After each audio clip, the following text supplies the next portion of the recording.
이 요리는 누가 봐도 달걀입니다. 그런데 이름은 두부입니다. 보통 우리가 생각하는 두부처럼 콩을 갈아서 간수 넣고 굳히는 그런 두부가 아니에요. 그럼 왜 달걀인데 두부라고 하는 걸까요? 재료가 두부의 재료라서가 아닙니다. 굳혔을 때 모양과 질감, 그리고 입안에서 느껴지는 그 부드러운 존재감이 두부를 닮았기 때문입니다. 콩이 아니라 달걀로 만든 두부. 그래서 일본에서는 이걸 타마고도우라고 불러요. 그런데 이 음식 생각보다 역사가 짧지 않습니다. 에도 시대까지 거슬러 올라가요. 1782년 일본에서는 요리책 한 권이 나오는데요.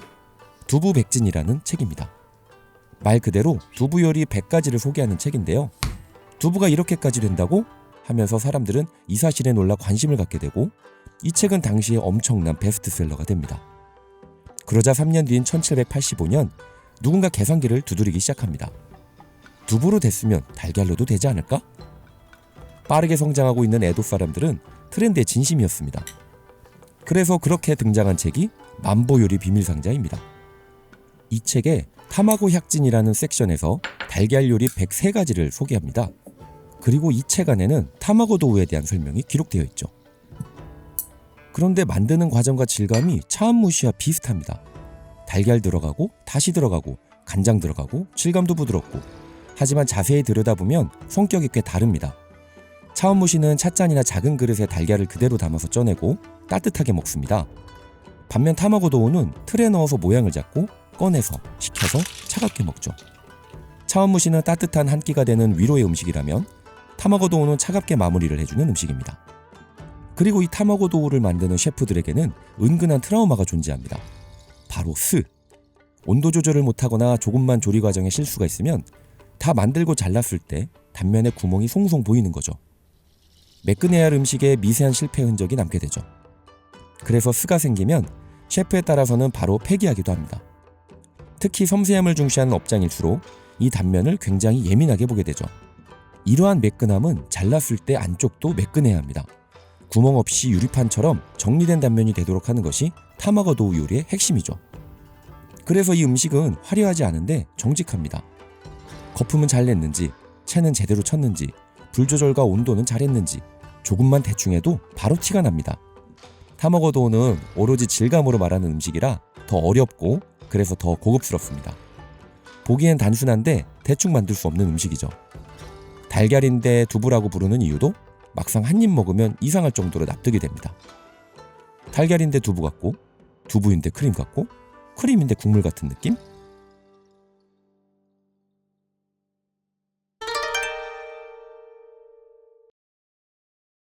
시원하다. 분명 뜨거운 걸 먹는데 시원하다고 해요. 애들은 이해 못하는 어른들의 언어죠. 뜨거운 국물이 식도를 지나 위에 안착되는 그 순간 온몸에 온기가 퍼지면서 편안해지는 그 느낌. 우리는 그 시원함에 중독되어 있는 국의 민족입니다. 한국 사람한테 국은 밥상의 기본값이에요. 된장국, 미역국, 콩나물국. 아침에 눈 뜨면 밥상에 국이 있어야 하고, 국물에 밥 말아 먹는 거 한국 사람만 아는 그 기분 있잖아요. 일본 사람들도 국을 좋아합니다. 근데 결이 좀 다르죠. 한국처럼 맵기 국이 당연히 따라와야 하는 문화가 아닙니다. 도시락 하나, 주먹밥 하나로 한 끼를 뚝딱 해결하는 문화가 강하거든요. 비록 국에 대한 문화가 일부 차이는 있어도 그래도 일본인들도 국을 즐겨 먹습니다. 스시 오마카세에 가면 여러 종류의 국이 코스 사이사이에 나오고, 일본 가이세키 요리에도 국은 코스에서 필수죠. 그렇다 보니 일식당에 가면 자연스럽게 국과 함께 음식을 먹게 됩니다. 하지만 일본의 국에는 여러 가지 의미가 있다는 것을 알고 드시는 분이 많지는 않을 거예요. 지금 타이밍에 국이 왜 나오는 걸까? 왜 맑은 국이 나왔다가 어느 순간 장국이 나오는 걸까? 이러한 질문들은 이미 우리에게는 국이라는 것이 거부감이 없기 때문에 과감히 스킵합니다. 하지만 일식에서의 국은 왜, 언제, 어떤 온도로, 어떤 순서에 내는지 수백 년에 걸쳐 설계된 이유가 있습니다. 특히 스이모노와 미소시루는 일본의 여러 국 중에서 스시 코스를 완성하는 대표적인 국이죠. 그리고 이 국들에는 재미있는 이야기를 품고 있습니다. 먼저 스시 오마카세에 가면 첫 번째로 나오는 국이 있는데 바로 스이모노입니다. 미들급 이상의 매장을 방문하게 되면 처음에는 사시미, 구이, 튀김 등 전체 요리들을 먼저 주죠. 그리고 본격적으로 스시가 시작되기 전에 이 맑은 국 스이모노가 나옵니다. 지금까지 먹은 진한 맛들을 전부 지우고 스시를 처음 먹는 입으로 되돌리기 위함입니다. 스이모노의 뿌리는 일본 다도 문화에서 찾을 수 있어요. 말차를 마시기 전 차 가이세키라는 과정이 있는데요. 차를 마시기 전에 허기를 달래기 위해 제공되는 정갈하고 가벼운 코스 요리입니다. 기본 구성은 1즙 3채, 밥에 국 1개와 반찬 3가지로 이루어지죠. 이 과정에서 나오는 맑은 국이 지금의 스이모노로 이어졌습니다. 이 국의 역할은 분명합니다. 이전에 먹은 맛을 정리하고 말차를 온전히 느낄 수 있도록 입을 초기화하는 것이죠. 입에 남아있는 맛을 씻어내고 다음 음식을 처음 먹는 상태로 되돌려주는 역할입니다. 그래서 스시 코스 중간에 스이모노가 나오는 것도 이전에 먹은 맛을 정리하고 다음 스시를 더 선명하게 느끼게 하기 위한 설계라고 보시면 됩니다. 따뜻한 국물이 목을 타고 내려가는 순간 조개가 품었던 단맛과 감칠맛이 천천히 퍼집니다. 그리고 국물과 함께 들어온 쪽파는 씹는 순간 향이 톡 터지면서 맑은 국물 위에 점 하나를 찍죠. 오랜 시간 약불에 삶아진 조갯살은 조개가 국물 속에서 천천히 익은 시간이 그대로 부드러운 식감으로 남아있습니다. 새로운 것을 받아들일 준비가 완벽해지는 거죠. 깔끔하고 단순해서 스이모노의 가장 기본이 됩니다. 생합 스이모노가 조개 자체의 깔끔함을 그대로 담은 국이라면 도미머리 스이모노는 결이 달라요. 도미는 기름기가 있고 머리에는 뼈와 살이 복잡하게 얽혀 있어요. 맑지만 생합 스이모노보다 더 깊은 맛입니다. 뼈와 살이 오래 우러난 시간이 국물에 고스란히 담겨있죠. 한 모금 마시는 순간 도미가 가진 감칠맛이 묵직하게 퍼집니다. 근데 무겁지는 않아요. 매운맛을 제거한 대파의 단맛이 국물과 어우러지고 참나물이 입안에 들어오면서 참나물의 향이 기름기의 마지막 흔적까지 가져갑니다. 뼈 사이사이에 숨어있던 도미머리살은 쫀득하면서 오래 우려낸 시간의 맛이 느껴지죠. 오마카세 첫 네타는 보통 광어처럼 담백하고 섬세한 흰살 생선이 나옵니다. 자극이 거의 없는 생선이죠. 스이모노가 미각을 비워놓고 위를 따뜻하게 감싸놓은 이 상태. 그 위에 담백한 흰살 생선의 스시가 나오면 생선이 가진 아주 미세한 단맛과 질감이 온전히 그대로 느껴집니다. 셰프가 스이모노를 이 타이밍에 내는 이유가 바로 여기에 있다고 보시면 되죠. 스이모노가 이처럼 미각을 비우는 국물이라면 미소시루는 다릅니다. 미각을 초기화하는 게 아니라 지금까지 먹은 것들을 몸이 온전히 받아들이도록 도와주는 역할을 하죠. 발효된 된장의 풍미와 따뜻한 국물이 위장을 편안하게 만들어줍니다. 미소시루는 일본인의 4분의 3이 하루 한 번은 먹는 음식입니다. 오후쿠로노아지라고 해서 어머니의 손맛을 떠올리게 하는 음식으로 삶 깊숙이 박혀있죠. 그렇다 보니 매일 아침 나에게 미소시루를 끓여줄래? 라는 프로포즈 멘트도 있습니다. 내 알을 낳아줘 보다 최악인 것 같은데요. 하지만 이 미소된장은 처음에는 귀족들이 먹는 사치품이었습니다. 국으로 끓이는 게 아니라 채소에 발라 먹거나 핥아 먹는 조미료였죠. 그러다 가마쿠라 시대에 사무라이들의 식사 철학인 일집일체가 자리를 잡으면서 처음으로 국 형태로 밥상에 올라왔습니다. 그리고 에도 시대 대량 생산이 시작되고 스시와 함께 국을 곁들이는 문화가 점점 자리 잡게 되는 거죠. 이러한 의미가 있어 미소시루는 언제나 식사와 함께 제공되고 스시 오마카세 코스에도 포함이 된 겁니다. 한 모금 마시는 순간 새우가 가진 바다의 감칠맛이 된장의 깊고 구수한 맛과 만나 환상적인 맛을 만들어냅니다. 전혀 자극적이지 않아요. 묵직하면서도 편안합니다. 날것의 생선을 계속 먹어온 위장이 따뜻한 국물 한 모금에 조용히 풀려나갑니다. 스이모노가 맑고 섬세하게 비워주는 국물이라면 미소시루는 깊고 따뜻하게 채워주는 국물인 거죠. 그래서 이 두 가지가 하나의 코스 안에 있는 겁니다. 늘 나오는 것이다 보니 그냥 서브로 나오는 서비스 품목인 줄만 알았습니다. 하지만 아니었습니다. 메인의 맛을 극대화하기 위해 수백 년에 걸쳐 설계된 국물이었던 거죠. 스시 한 점을 만들듯 쿡 한 그릇에도 그만큼의 노력과 시간이 들어간답니다.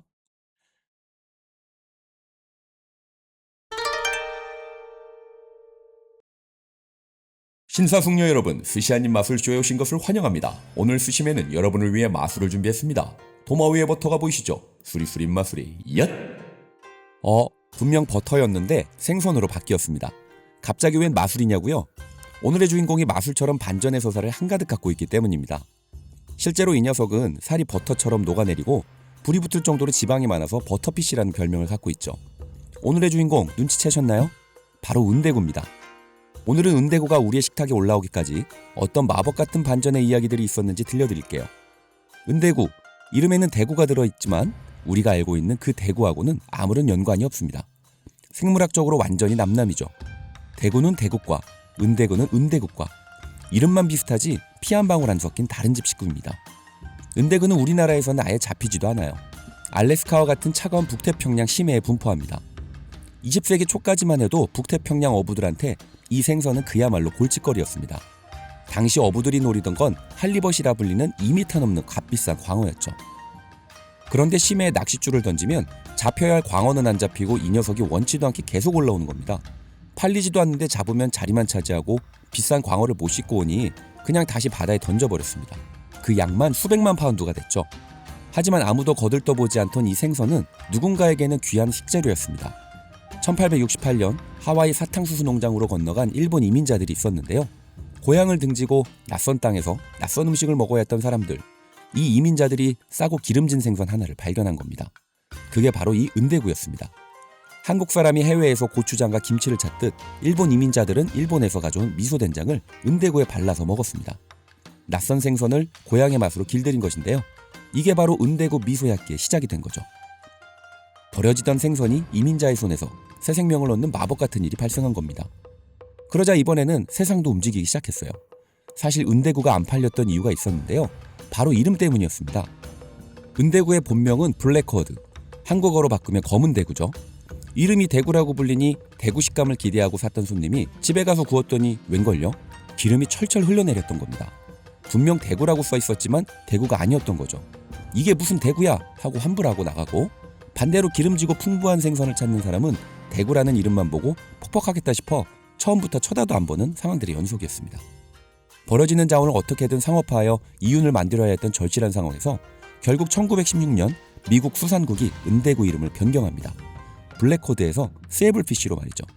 세이블은 유럽 왕족과 귀족들이 쓰던 최고급 검은 담비 모피예요. 가장 비싸고 가장 사치스럽고 가장 고급스러운 것의 상징이었습니다. 그 이름을 은대구에 갖다 붙이고 은대구의 맛과 가치를 알리자 소비는 폭발적으로 늘어났습니다. 이름 하나 바꿨을 뿐인데 여기서 또 마법 같은 일이 벌어진 거죠. 하지만 이 녀석의 마법 같은 이야기는 여기서도 끝이 아닙니다. 가난한 이민자의 보존식이었던 은대구는 훗날 또 다른 곳에서 노부 마츠이사라는 셰프의 손길을 만나며 운명이 바뀝니다. 1987년 도매시장을 기웃거리며 가성비 재료를 찾던 중 알래스카에서 봤던 은대구를 발견하고는 요리 실험에 들어갑니다. 그리고 베버리힐즈 마츠이사 레스토랑에서 미소 은대구를 시그니처로 세상에 내놓게 되죠. 뉴욕과 LA 최고급 오마카세가 이 맛에 열광하기 시작했고, 이 은대구는 세계 파인다이닝의 지형을 바꾸는 프리미엄 식재료로 변신합니다. 하와이 사탕수수 밭에서 낯선 생선에 고향 된장을 조심스럽게 발랐던 그 손짓이 지금 이 솥밥 안에 고스란히 담겨 있습니다. 이름 하나로 운명이 바뀌고 된장 한 숟갈로 역사가 바뀐 생선. 엿!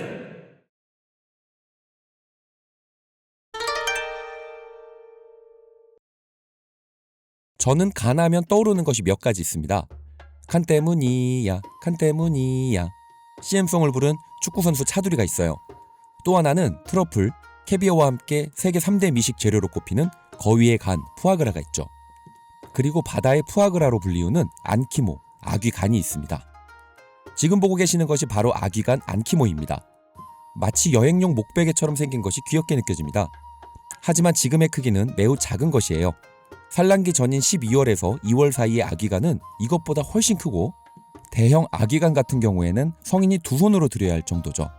아귀간은 지방 함량이 40%에 달합니다. 실제 거위간 푸아그라가 46%니까 거의 같다고 볼 수 있을 정도죠. 사람이 이 정도 지방간이면 당장 술 끊고 다이어트 해야 하지만 아귀는 오히려 지방간 때문에 CNN 선정 세계 50대 음식으로 랭크될 정도로 미식 최고 진미 소리를 듣고 있네요. 그리고 일본에 이런 말이 있습니다. 서쪽엔 보거, 동쪽엔 아귀. 간사이, 오사카 쪽은 보거가 겨울의 왕이고 도쿄 쪽은 아귀가 겨울을 대표합니다. 지역 자존심이 걸린 문제예요. 아귀의 황금 시기는 1월, 2월, 산란을 앞두고 간에 지방을 최대한 쌓아놓는 이 시기가 제철입니다.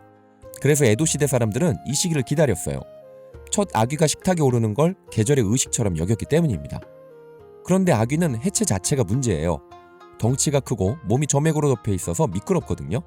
도마 위에 올려놓고 칼을 대면 계속 미끄러져요. 제대로 해체가 안 됩니다. 그래서 나온 기술이 추르시길이라는 공중 해체술이에요.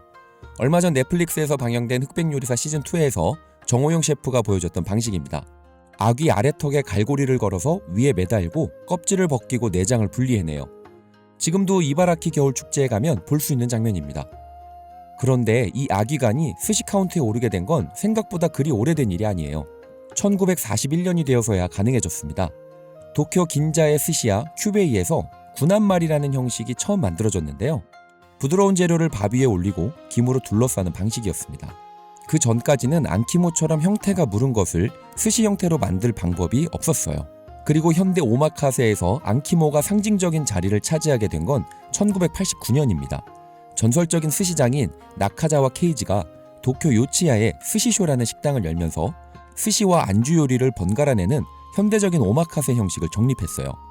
그는 안키모 위에 3년 숙성된 나라집게를 올려내는 시그니처 메뉴를 선보였습니다. 나라집게의 오독거리는 식감과 발효 단맛이 안키모의 녹진함과 만나는 조합이었는데 이게 선풍적인 인기를 끌면서 안키모는 오마카세 코스에서 빠질 수 없는 진미로 격상됐습니다. 아기는 버리는 게 없는 생선입니다. 살부터 껍질, 지느러미, 아가미, 위장, 난소 그리고 간. 그 중에서 간은 격이 다른 클래스를 보여주는 부위입니다. 한국에서는 아귀는 찜으로 유명하지만 에도 사람들은 이 간을 먹기 위해 겨울이 오기를 기다렸습니다. 아귀도 1년 동안 차갑고 어두운 바다바닥에서 간의 지방을 쌓으며 버텼죠. 기다린 사람과 버텨낸 생선. 그 접점의 한 점이 바로 아귀간, 안키모입니다.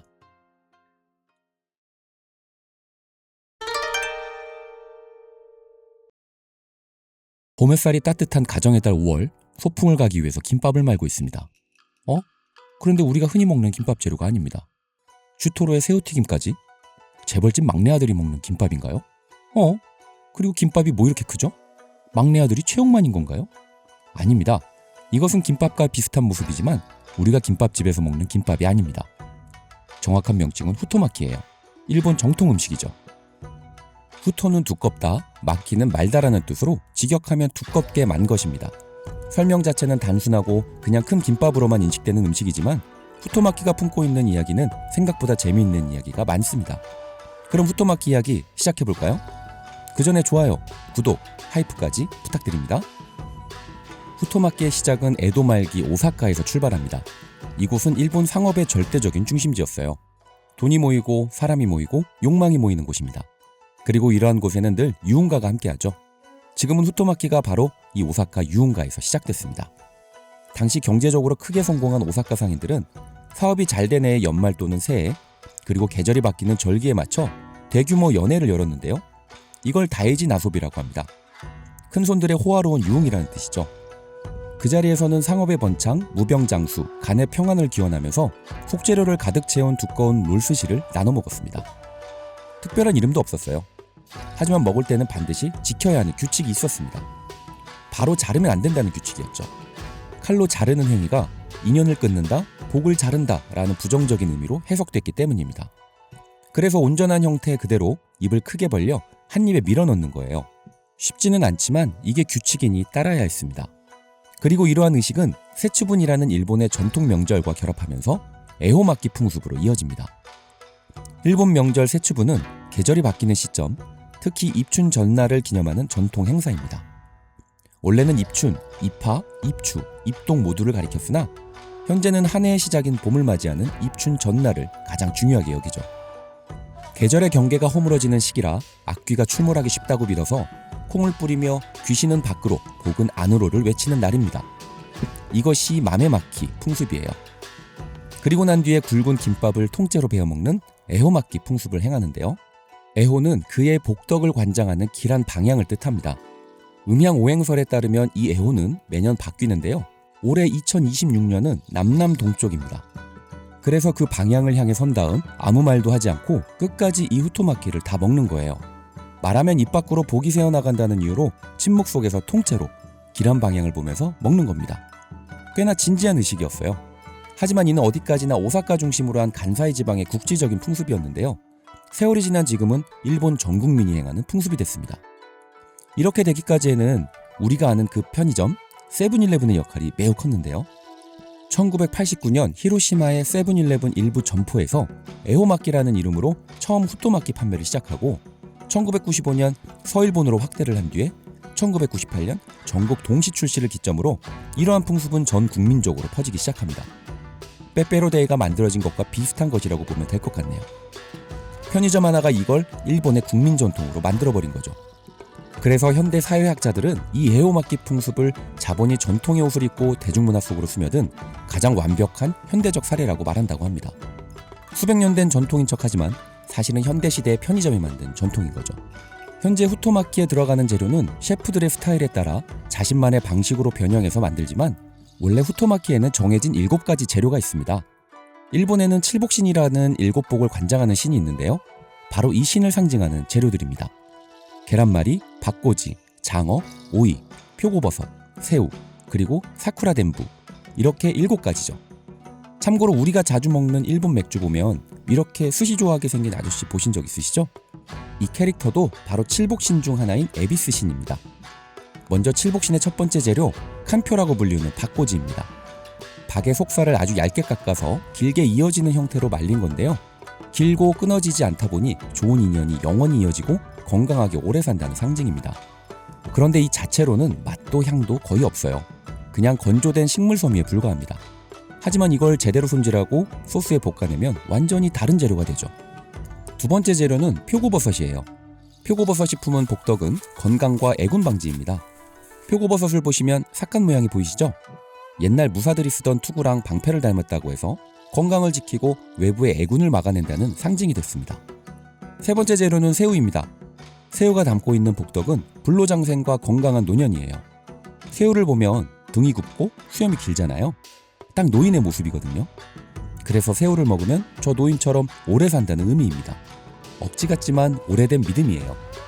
이제 네 번째 재료, 계란말이에요. 계란말이가 품은 복덕은 무엇일까요? 이 황금빛 색상을 보면 답이 있습니다. 바로 재물운을 상징하는 재료죠.